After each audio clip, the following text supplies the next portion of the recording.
Bienvenue sur Africa 24. Le procès de l'ancien président ivoirien Laurent Gbagbo et de son ex-ministre de la Jeunesse Charles Blé Goudé se poursuit à la Cour pénale internationale. Laurent Gbagbo et Charles Blé Goudé sont poursuivis devant la CPI pour crimes contre l'humanité à la suite de la crise post-électorale en Côte d'Ivoire entre décembre 2010 et avril 2011. Africa 24 vous propose de suivre la suite des audiences en direct de La Haye au pays. The International Criminal Court is now in session. L'audience de la Cour pénale internationale est ouverte.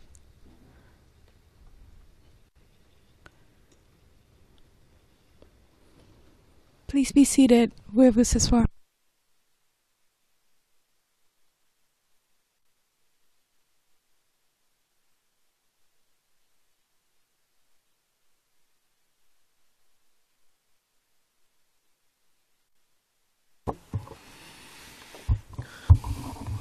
Good morning, le juge président.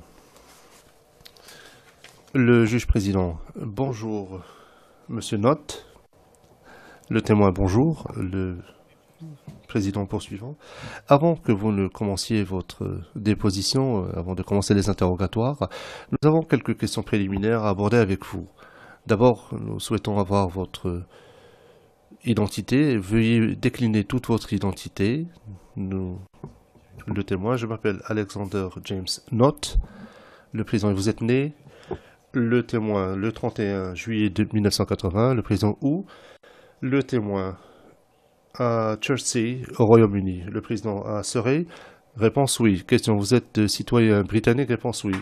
Question, que faites-vous actuellement? Réponse, je suis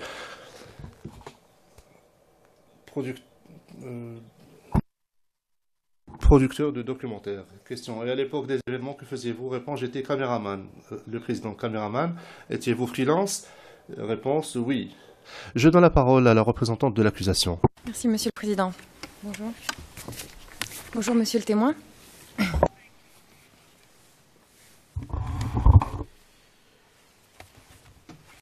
Mon nom est Florie Huc. Je représente le bureau du procureur. On s'est rencontrés hier lors de la réunion de courtoisie. Alors, je vais vous poser des questions. Si une de mes questions n'est pas claire, vous m'arrêtez et j'essaierai de la reformuler. Ça vous va? Yes. Réponse oui. Alors, monsieur le témoin, est-ce que c'est exact que vous êtes allé à l'université de Ravensbourg, qui est spécialisée dans les formations pour la télévision? À Ravensbourne. Réponse oui, à Ravensbourne, c'est exact.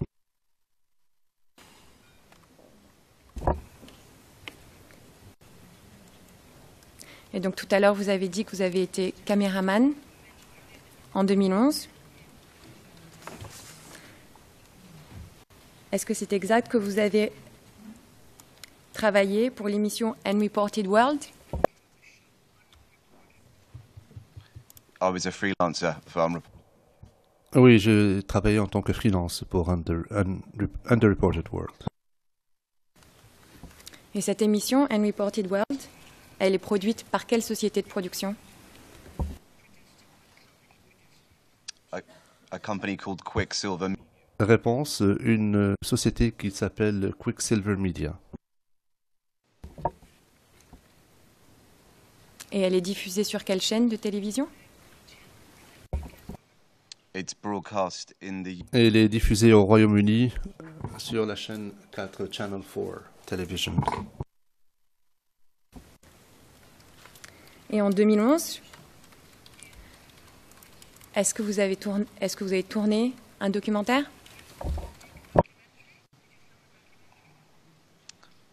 Several, yes. Réponse, plusieurs même.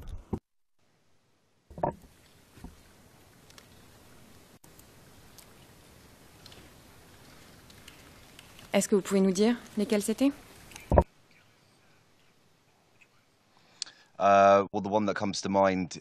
Le premier qui me vient à l'esprit, c'est celui que j'ai filmé en Côte d'Ivoire. Et quel était le titre de ce documentaire? Inside the Inside the Battle for Ivory Coast. Et vous l'avez tourné avec qui, ce documentaire? With a Réponse avec un journaliste qui s'appelle Shay Rhodes.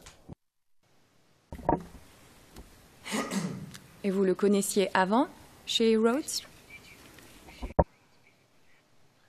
I knew him from inside. Je l'ai connu au bureau, mais je n'avais jamais travaillé avec lui avant cela.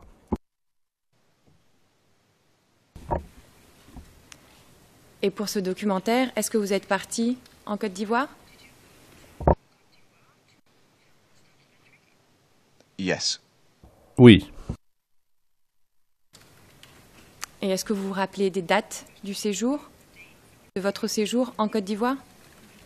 I believe Oh.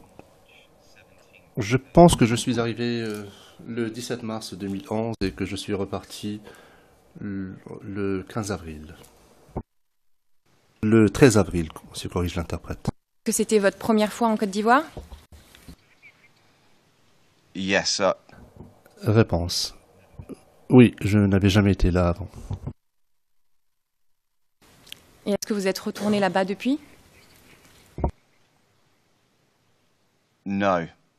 Non.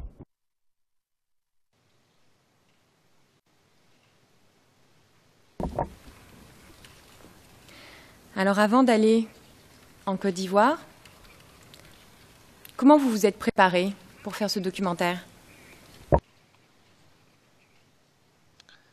I had a 2-week research period in the office. J'ai passé 2 semaines à me préparer à Oxford. Je me suis entretenu avec plusieurs journalistes qui étaient à Abidjan à l'époque.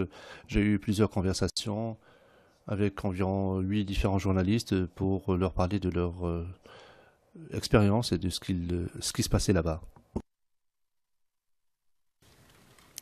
Et quand vous étiez là-bas, comment vous organisiez? So it was myself. Eh bien, il y avait moi, chez Rhodes, le journaliste, ainsi qu'un fixeur local. Et nous étions ensemble, tous les trois. Moi, je ne parle pas français, donc je devais compter sur Shei et le fixeur pour traduire ce qu'il se disait. Alors, est-ce que vous pouvez nous expliquer le rôle de cet intermédiaire local, fixer? We would propose stories and ideas to him. Nous lui proposions des idées, des histoires, et lui s'arrangeait pour que nous puissions le faire. Il s'agissait essentiellement de nous garantir un accès, et parfois, lorsque cela était nécessaire, il servait d'interprète.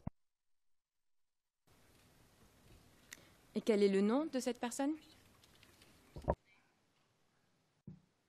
Is that okay for me to say? Est-ce que je peux le dire? Alexis Cronon.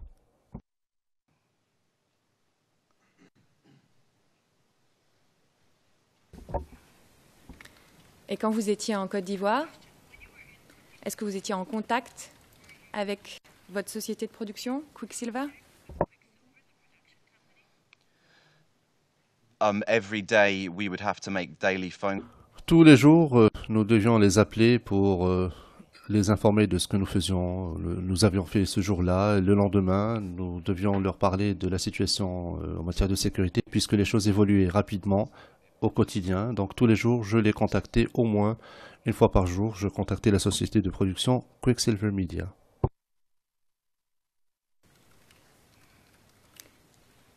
Et comment vous étiez en contact? Au téléphone, email? Comment? So normally the protocol. Normalement, selon le protocole, lorsqu'on produit un film, on envoie un texto. Mais je crois que le texto ne fonctionnait pas ce jour-là, donc je devais les appeler au téléphone. Et c'est mon éditeur de série, George Waldrum, qui communiquait avec Channel 4 pour leur communiquer ces informations.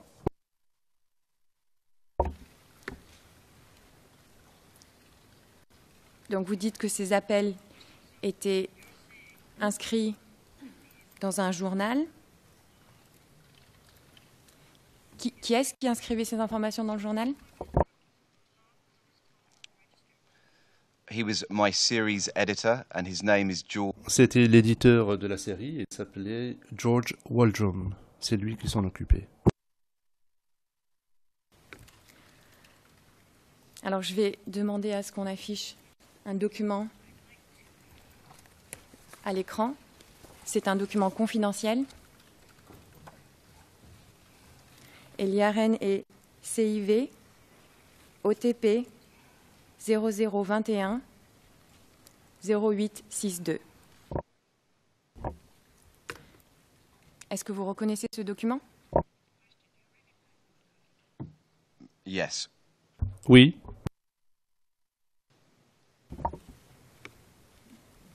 Est-ce que c'est le document dont vous parliez? Yes. Oui.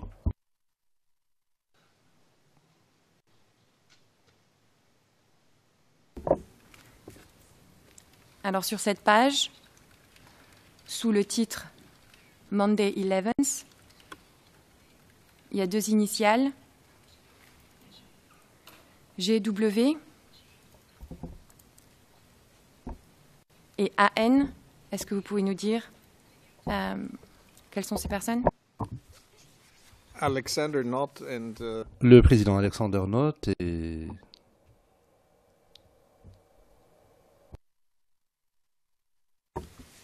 Et à la page 0866, si on peut y aller.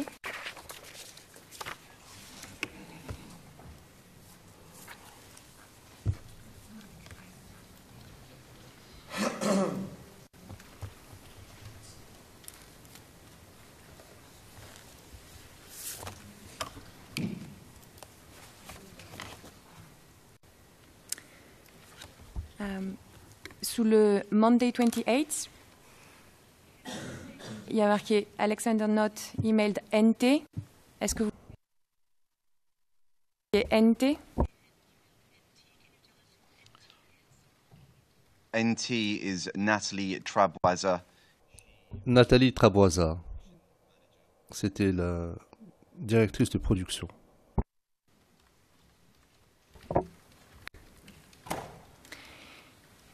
Et sous Saturday 26, il y a les initiales EM et SS. Est-ce que vous pouvez nous dire qui sont ces personnes? EM is for EM, c'est Eamon Matthews. C'est le producteur exécutif de la série. Et SS, c'est l'interprète n'a pas retenu le prénom, c'est Sinerton. Elle travaille à Channel 4. Il y a les initiales PTC. Est-ce que vous pouvez nous dire ce que ça veut dire? it stands for Peace to Camera. It's where Peace to camera. C'est lorsque le journaliste s'adresse à la caméra.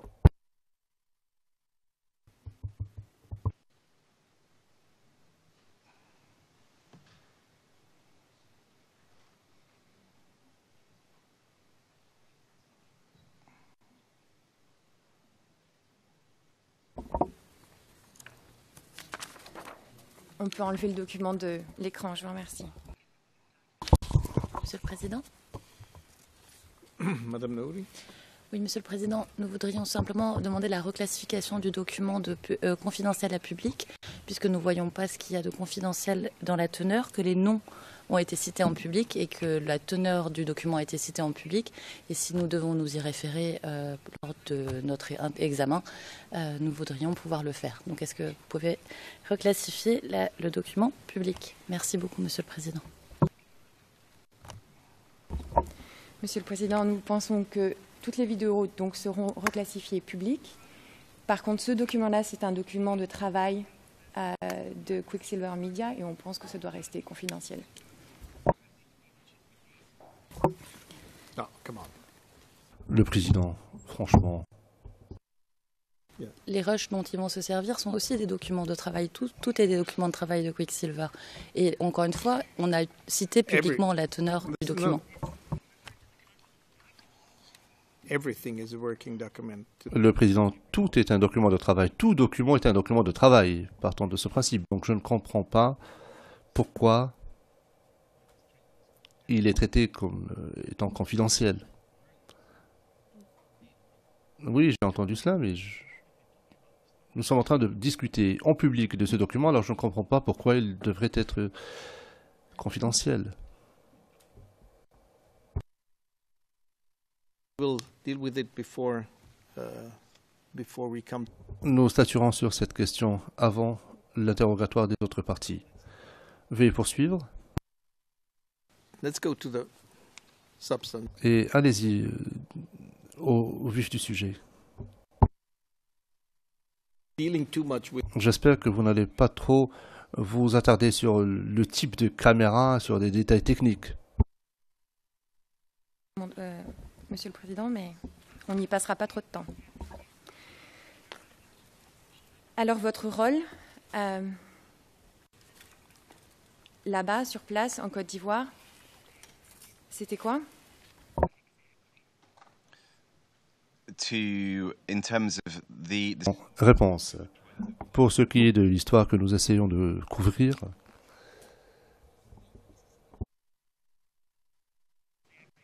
we went there to try and nous sommes allés sur place pour couvrir la crise humanitaire qui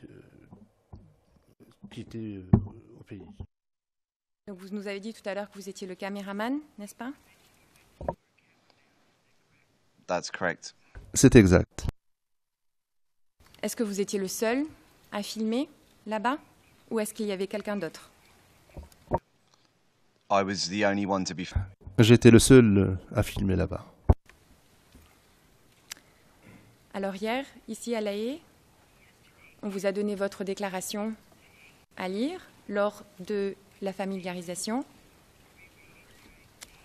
Et il y avait avec votre déclaration 33 vidéos, n'est-ce pas? I cannot remember the number. Je ne me souviens pas du nombre exact, mais je crois que c'est cela. C'était les audiences du procès conjoint de l'ancien président ivoirien Laurent Gbagbo et de son ex-ministre de la Jeunesse Charles Blé Goudé. Nous allons marquer une courte pause. Restez avec nous, on se retrouve dans un instant.